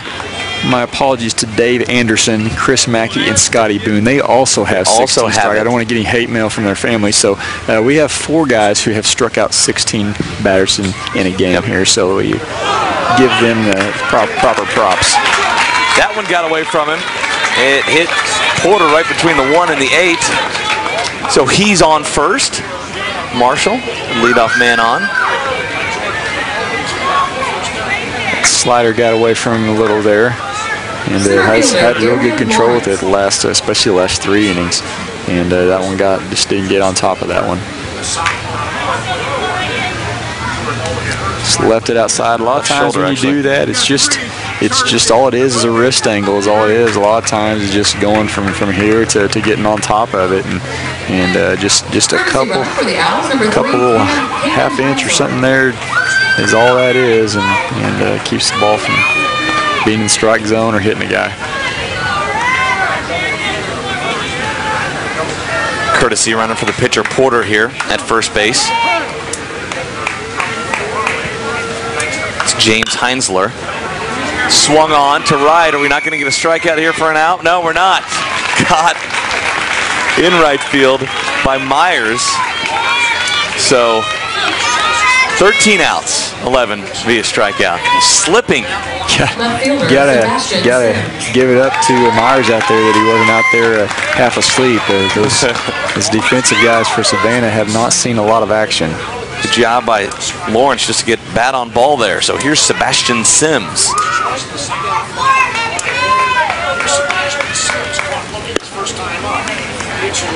That's how it works. You know, the announcers bring up the strikeout record, and all of a sudden he breaks a string of 7 straight strikeouts. Yeah, it's kind of like the whole no-hitter thing. Yeah. You never want to say nothing about it.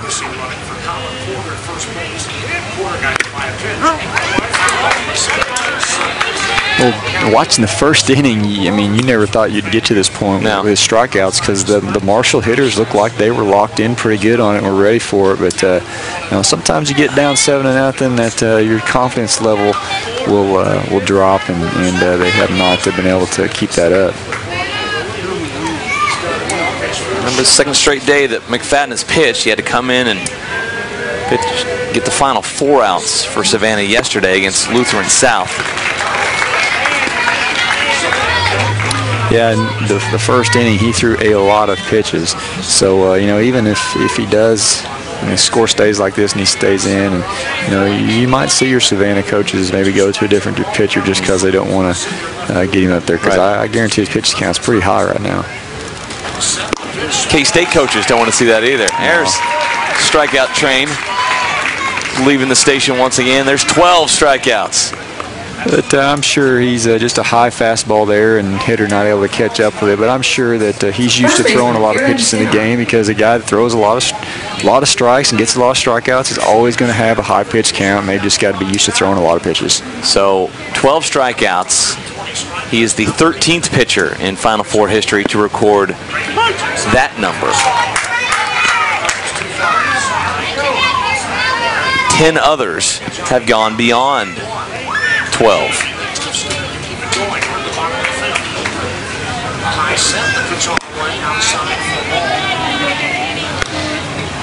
Strikeouts to walk ratio.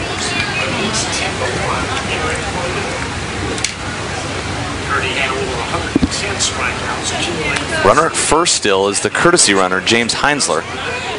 Still 2 innings to go. There's 2 outs here in the 5th. Skinner up. He struck out both times.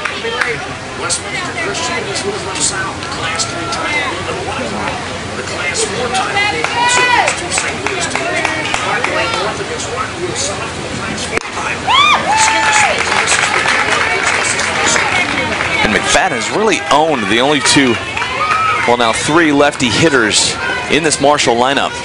And those are the guys you thought would have a little more success with him, and but they've struggled a little bit. And looks he's worked the outside corner a lot with them, and maybe just not comfortable going that way.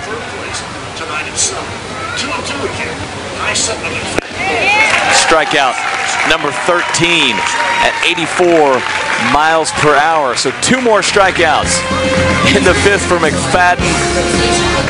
And Marshall continues to be befuddled. Yeah, and this.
Off the 6th inning for the Savages. We're at the 6th, the top of the 6th here in Springfield.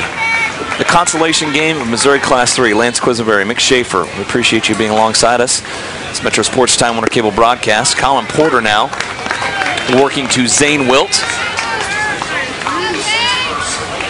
Savannah has been up 7-0 since the 2nd inning. Colin Porter has pitched well, though. He's kind of been overshadowed by the other guy on the mound, Blake Mcfaden, who's closing in on a state strikeout record. So if you would, the equivalent of this at the major league level would be Verlander versus Jamie Moyer. Yeah. But both are effective.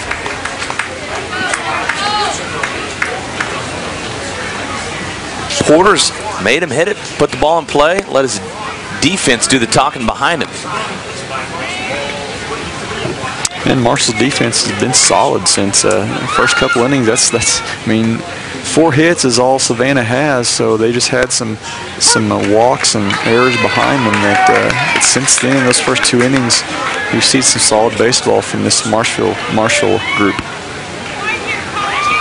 Zane Wilt trying to coax the walk. Not yet, though, and it's a full count here.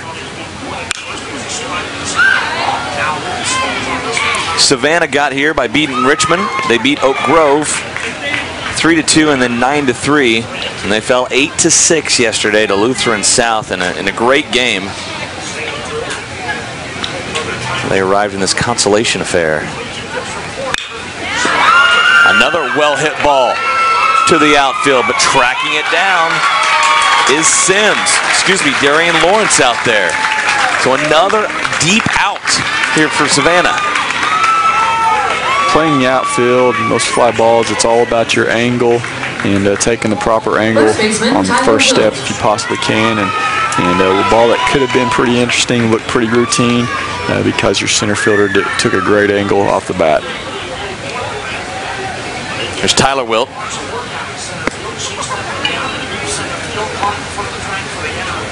That right fielder out there is playing almost directly behind where second base usually plays. The second baseman shadowed over towards the bag. They know who's pitching. They know that Porter doesn't have overpowering stuff. These big right-handed hitters are going to pull everything. They've been playing these hitters well. It's part of it too. Positioning. And positioning has come in to play a lot with Tyler Wilt at the plate. He has stung some balls these last 2 days and just hit it right at guys, and so that positioning is important on Tyler. Strike one drops in there, 3-1. For Marshall, they got here by beating Cuba 8-2. They beat Logan Rogersville in a great game, 5-4, and then they fell to Westminster on Friday here at Meador Park. A lot of outs being made in the outfield. Yet another. This one, the right fielder caught. Now we have had an inning where each outfielder caught a fly ball, right? And so now we've got a chance again. Yeah, and then last inning, two of the outs were made in left and center. There you go. So fly ball to left here. 7 of the last 8 outs, I believe, for Savannah. The 4 Marshall have been recorded on fly balls. A lot of them have been well hit, too. Here's Holt. Call Porter, I think, a fly ball pitcher. Yeah, in big yard, you can do that, and the wind's not really have any factor today. Just kind of see the flag out there, a little limp there, so not a big factor with the wind today. And again, Porter working from behind. It's 3-0. And that time he can't battle back. He walks Holt. And you can see the disappointment for Holt there. Senior and wanting to hit there awful bad, and you're up 7-0, and you get 4 straight balls. So here's another senior, Caleb Bounds, as the courtesy runner Dalton Dwayne steps in for Holt. Dalton Dwayne enters the game as a courtesy runner for Savannah. Now batting the third baseman, Caleb Bounds. Bounds a .241 hitter.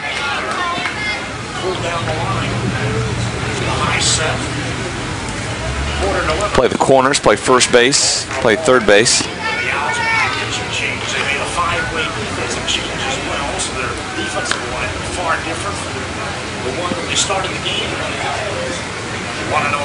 Savannah's had base runners in every inning, but has yet to, since the second, score anymore. And getting down to second and tagged out is Dalton Dwayne, who got caught in no man's land. Skinner tried to apply the tag to a ghost of Dwayne, who was already heading down to second, but a good throw got him and ends the inning on the base paths.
Schaefer alongside Lance Quisenberry at Meador Park in Springfield. This is the Class 3 consolation game. Coming up next will be the Class 3 championship game, Westminster Christian and Lutheran South. We have a great developing story in this one.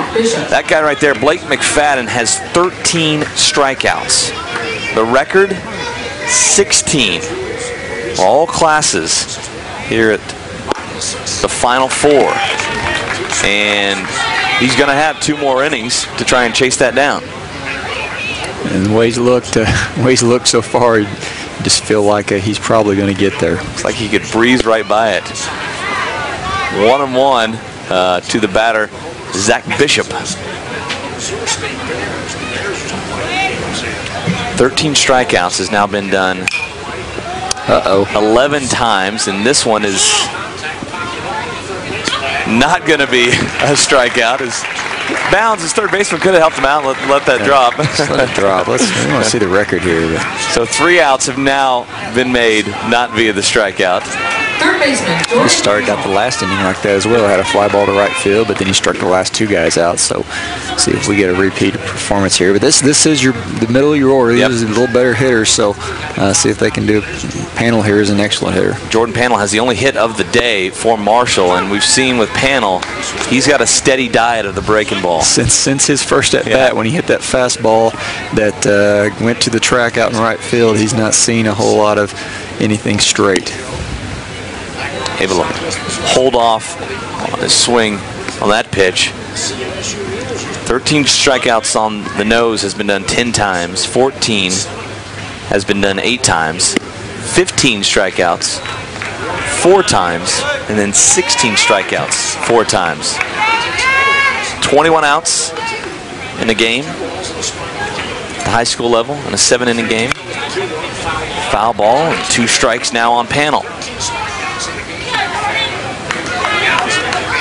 Well, I am guessing he's probably going to see this slider here, but we'll see what we see here. But Panel's seen that quite a bit. That one in the dirt and a full count. Got 1 walk on the day. He's walked Teets, hit a batter.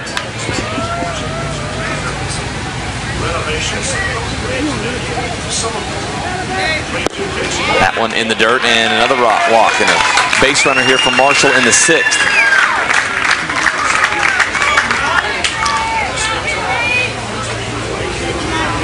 Talked about it before. All these strikeouts, they're great and all, but they lead to a lot of pitches. Yeah, his pitch count's up there. I don't know if we have a count on it or not, but it's up there quite a bit. And especially the first inning, I thought we really thought Marshall was going to be able to hang with him, but since then it's been downhill. But they made him throw a lot of pitches that first inning, and so I guarantee he's up there around the 100 mark right now. Caleb Willis will come in for Panel and run. Here's Henry Teets. Here is Mcfaden's 84th pitch. And it's a strike. We've had a pop up to third, a fly out to right, and a ground ball to second base. There was a force out at second. Those are the only 3 outs that Marshall has recorded in the field of play. Strike 2. 1 out here in the 6th.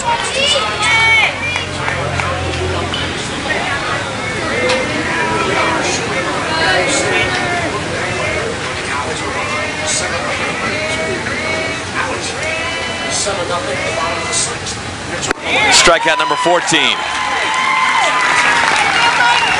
14 fan for Mcfaden. Now only 8 in the history of this Final Four have struck out more. That is 59 years. It's a lot of baseball. It's a lot of history there. Here comes Tyler Cott.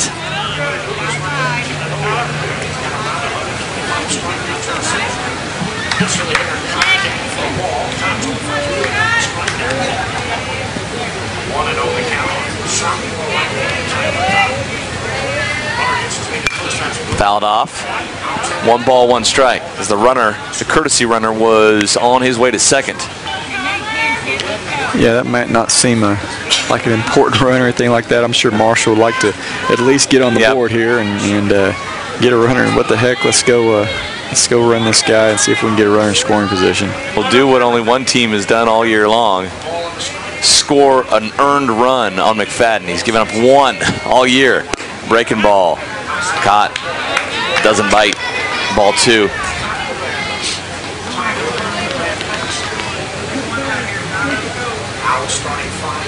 Pitch count approaching 90 here for Mcfaden. Swing and a miss. No throw from Holt. You don't want to make an out at second. Come on, good decision there to bobble it and not throw him out. I don't know if that was what Holt was thinking or not, but that's what we're thinking up here in the booth. Yeah. If you're Mcfaden, he's making a throw down to second, you just catch it right on the way down there. 2 balls, 2 strikes, 2 outs. And strikeout number 15 for Mcfaden. Got him looking. What a pitch. What a day for the senior.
We're in the 7th here in our consolation game. Great crowd here at Meador Park.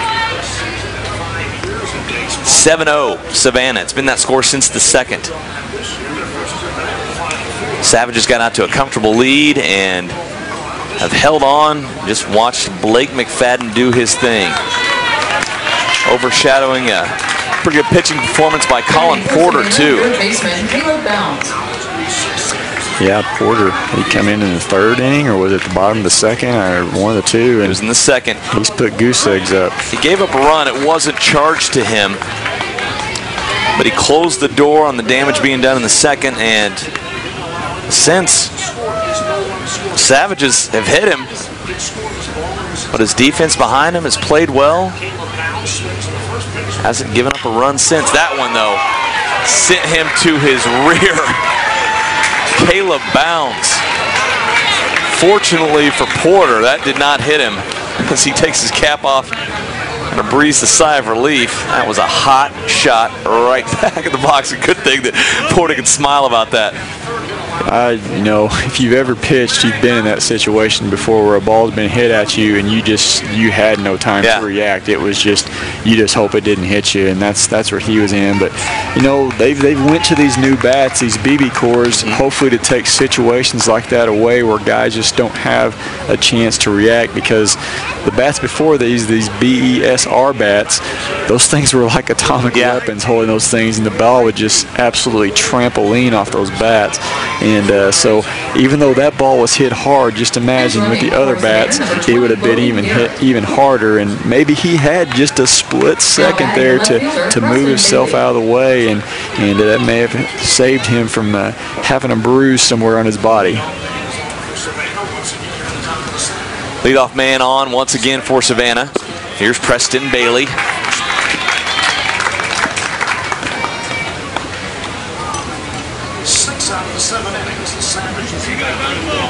And we see 7 runs up on the board, but that's only Savannah's 5th hit of the game. Yep. We've not saw a lot of offense here. We've seen a lot of good swings, a lot of deep flies to left, to center, to right, but they've been tracked down out there by the Marshall outfielders. We thought we were well on our way to the possibility of a spread, but Porter's come in and pitched well. Jumps on that one, throws out Bailey. 1-3. Got to be impressed with Porter, and Yeah, he's been overshadowed by Mcfaden and the high strikeouts, and you know that's what everybody likes to see, and the radar guns being lit up. But a 0 is a 0, and he has been putting them up there for 4 innings in a row, and a chance to do it another time here, a 5th inning in a row. Clayton McGinnis rips one down the line. They're going to get a run here in the 7th. Caleb Bounds hustling around to score. And a double for McGinnis. Pretty good weekend for that freshman. Yeah, not only getting to play in a Final Four, but playing well in a Final Four for a freshman, and be something he'll remember for a long time. Savannah was playing on this day last year, but they're in the championship game. They lost to Westminster Christian.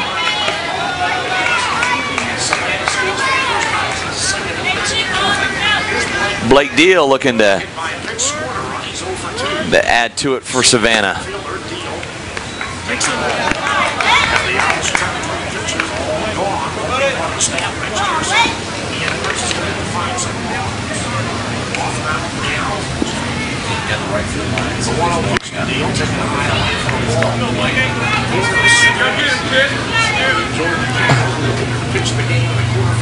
Eight 8-0 Savannah. 2-0 pitch to Deal. That's high. And warming up down the right field line is somebody else for Savannah. And so that's Ryan Hand. He's a senior. He's a pitcher as Blake Deal walks. So you're going to pull Mcfaden in this situation? We need to send a, is there a phone up here? Make sure that they know that he's on the verge of the state record? Yeah, I don't think that, you know, as a coach, you're not thinking about that stuff. Yeah. And you probably don't have any clue. You know, he's not got one of these programs in the dugout. You think so if he did know, you think he would for sure be coming out? I think he would be leaving him in if he knew that. And so maybe mom or dad needs to go tell him. Yes, make sure. Ball's in the dirt. Bishop's going to run it down, throw to second. Not in time, though, to get the runner. And we have runners at second and third now with 1 out. So Savannah, for the first time in 5 innings, getting things going here in the 7th. Hand no longer warming up over there. Maybe he got the message. We wonder, he is a senior. They want to throw him out there for his last game. Number of seniors on the Savannah roster.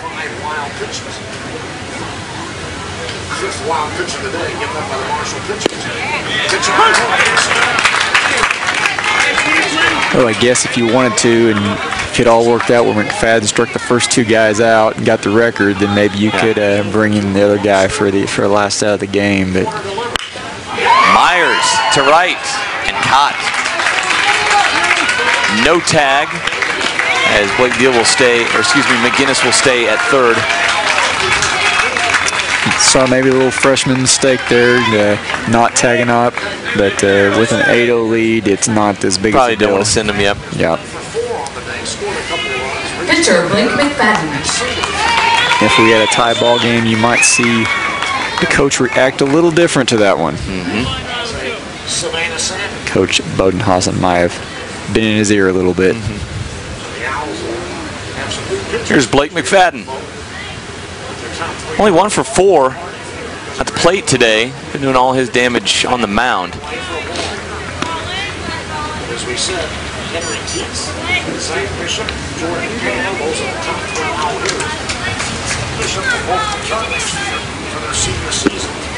Pitch taken, 1-0 pitch taken from ball 2. 2-0 the count. 2 balls, no strikes. Runners at second and third, 2 out. Top half of the 7th. Strike in there, 2 down here in the 7th. That's the 3rd time I've seen McFadden get down 2-0 and then watch the 2-0 fastball. And so patient hitter. Swings at that one, and that's going to drop. It's going to be a base hit. And a 2-run single for Blake Mcfaden. What else can he do? That's what you call having a day. Yep. Doing it at the plate, doing it on the mound, and going to be a day he remembers for a long time, and got a chance to make it even more special. On for the 3rd time. He's 2 for 5. And Ian Virts is going to come out to the mound, congratulate his pitcher, Colin Porter. I'm really impressed with Colin Porter. Brought him to a very tough situation and did a great job for his team and kept his team in it. He gets a standing ovation. He's a senior.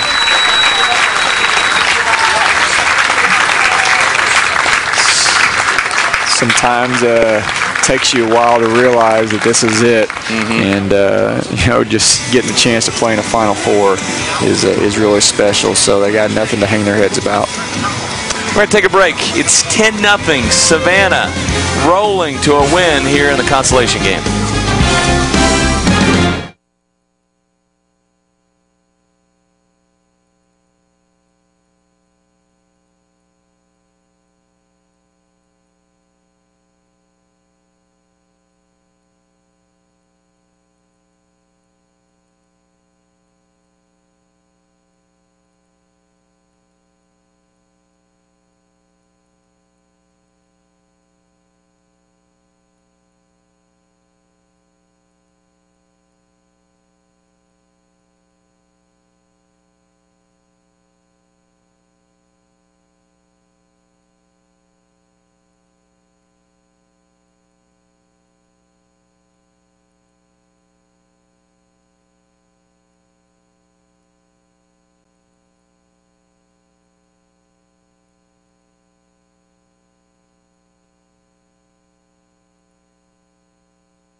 Now pitching for the Owls, number 21, Trent Tolliver.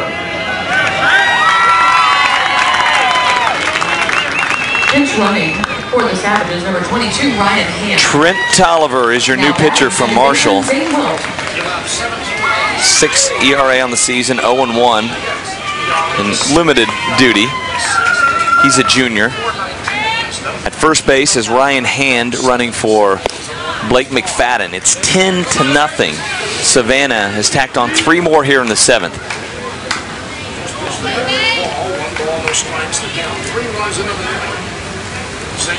10 runs is the spread, but obviously you have to complete the inning, so the game will be played out here, bottom of the 7th. It'll be interesting to see. Will we see Blake Mcfaden back out on the mound to try and chase down that state strikeout record? I hope we do. I think I don't know if the coaches know that he's got an opportunity to do that, but we saw a guy warm up a little bit in the bullpen, but don't know how serious he was about getting loose. Yep. And so I think we'll see Mcfaden back out on the mound. Again, he's got 15 strikeouts. Only 4 others in history have struck out 15. The record is 16, also held by 4. This ball skied right over first base. Skinner brings it in, and we are done in the top of the 7th. 3 more for Savannah. It's 10-0. Last chance for Marshall.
So here we go, game in hand for Savannah. They're up 10-0. This is the bottom of the 7th, the final inning, the final chance for Marshall. But the real story here is Blake Mcfaden. He's the pitcher. He has 15 strikeouts. The state record is 16, held by 4 guys. He is 1 away from that, 2 away from holding the record all by himself. Tyler Hunt up for the 2nd time, struck out. His last plate appearance will be first up here for Marshall. Strike 1. At 88 here in the 7th, hovering around 100 pitches. Otherwise, we have perhaps no hit excitement here for the 2nd day in a row at Meador Park. On a ball, remember, he's allowed just 1 hit, and that was in the 1st to the 3rd batter of the game. And it was not an excuse me hit. It was legit. Panel to the right field wall. He's the only guy that's been able to get to Mcfaden. 1 strike away here from tying the record. 1 strike away from strikeout number 16. Marshall's only hit of the day. 1-2 the count on the hitter. Hunt takes it. Just off the plate. Mcfaden wanted that one. 15 strikeouts out of a possible 18 outs thus far. 2-2 the count on Hunt. Pitch on the line. Strikeout 16 at 89 miles per hour. So he's tied the record with 2 more outs to go. Yeah, he's got a chance to not only break it, but put himself in very rare, going up 2, maybe to 18 possibly. The last guy to strike out 16 in a game at state was Scotty Boone of South Pemiscot against Blair Oaks in Class 2 in 2006.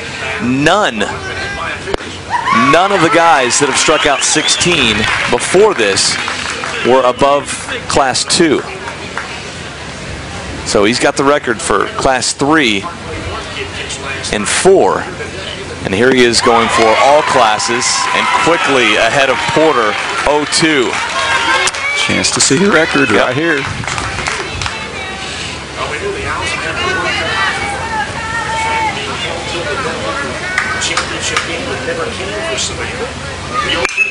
And that is shot down the right field line. It's going to get down foul. What in the world was Myers doing chasing after that? Yeah, just let it drop. Sigh of relief from everyone there. Yeah. Got down for a foul ball. It might be a time if the infielders ground ball, don't get that glove on the ground, you know? If you're an outfielder, maybe play really deep. I just wonder if he knows this. I wonder if he's been told that he's got a chance here, or if he's just out there going at it. And he got it. Strikeout number 17, and the fans are celebrating. I think he knew it. I think they do know it. The state record, 17 strikeouts. As infielders go to Mcfaden and all congratulate him, give him a hug, a pat on the back. He is all by himself in the state record book. 17 strikeouts for the senior Blake Mcfaden on this game. Tell Scotty Boone and Chris Mackey, David Anderson, and Tim Seigel to move over. We got a new strikeout king. I have to reprint the program for next year. And here's Darian Lawrence, one of the few guys to actually record an out not as a strikeout. He'll come up with 2 outs here in the 7th.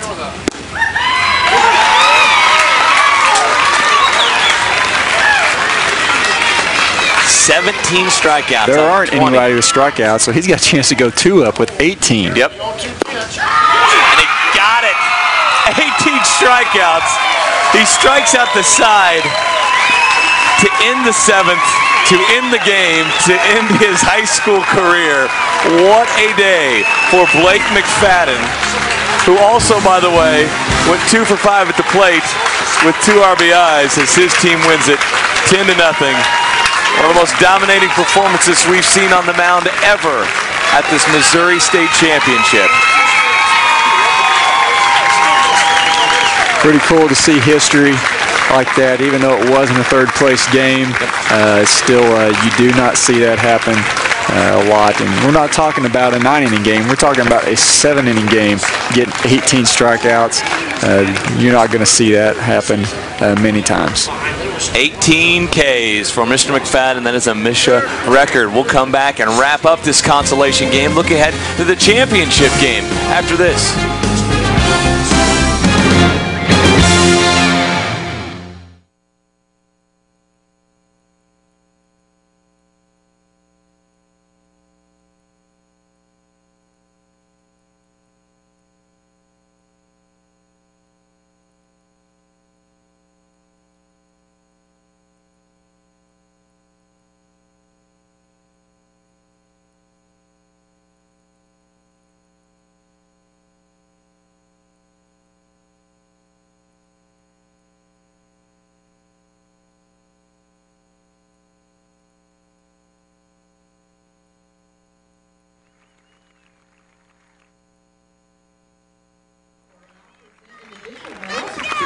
Including the head coach, Ian Burns. Again, 18 strikeouts there for number 21, Blake Mcfaden. He signed to play baseball at Kansas State. Going to get drafted, though, and after today, Lance might be drafted a little higher in the Major League Baseball draft. Take a look at his day. Only 3 batters were able to put the ball in play and record outs. Actually 4. He did give up 1 hit. He just dominated with the fastball all day today. His slider was really good as well, but he didn't throw it very often, just when he needed to. And you just see strikeout after strikeout is on that fastball. And when you're throwing it upper 80s, it can be pretty dominant. He's throwing it upper 80s, which is fast, but these kids see that speed. What makes him so dominating? Well, he gets ahead with it. I mean, he's not in hitters' counts ever. He's always in pitchers' counts. He's always up 0-1, 0-2, and you can throw a lot off that fastball if you can do that. And if you're behind, it makes a totally different way a hitter thinks. We saw a lot of bad swings by the Marshall hitters as he really baffled them all morning long. But congratulations to Marshall. They'll hold the 4th place trophy high. Savannah will relish their 3rd place trophy. Lutheran South and Westminster Christian up next for the championship here at Meador Park in Springfield.